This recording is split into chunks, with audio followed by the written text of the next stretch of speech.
Hi, Frank Morris Lopez here outside of Cambridge City Hall, where community members gathered tonight to hold a vigil for victims and survivors of alcohol and drug addiction. It's a problem that organizers say needs to be better recognized by the city. A bell rings for every life lost as community members gather to pay tribute to their loved ones who have died of alcohol and drug addiction. Mike Delbini, Brian Driscoll, Brendan Scalise, Anna Gutierrez.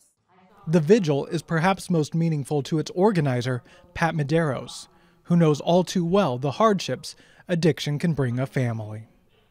I started it because I was tired of seeing people die, and I felt that the city of Cambridge wasn't really recognizing that we had this terrible disease in our city.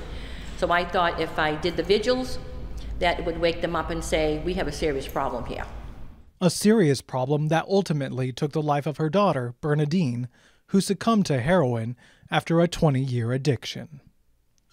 Since Bernadine's death in 2012, Pat has been holding these vigils in hopes of bringing attention to the issue that took her daughter's life.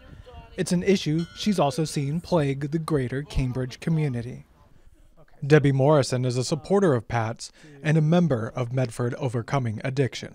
She has the numbers to back up Pat's statements. In the past 5 years, the numbers are really going up. From 2012, we had 6 deaths resulting from overdoses. 2013, 6. 2014, we had 8. 2015, we had 13. And last year, there were 26 deaths, 290 overdoses. So that's, the numbers are climbing, as you can see. These figures are capturing the attention of city officials. Tonight we come together to remember those we've lost. Remember their names and to reaffirm that they were loved and that they mattered. And despite 30 people showing up to tonight's vigil, officials say they need more community involvement so they can make their push in the citywide fight against addiction. It's now 7 o'clock. I announced on Facebook that at 7:15 we were going to hold a meeting to cut down a tree that is in the back alley that no one ever sees. I would fill this place with 55 people, right? It says something about our priorities. Still, if there's one thing Pat hopes people take away from these vigils, it's a reminder that addicts, people like her beloved Bernadine, were not bad people. They just got caught up in a very bad situation, one that all too often proves fatal.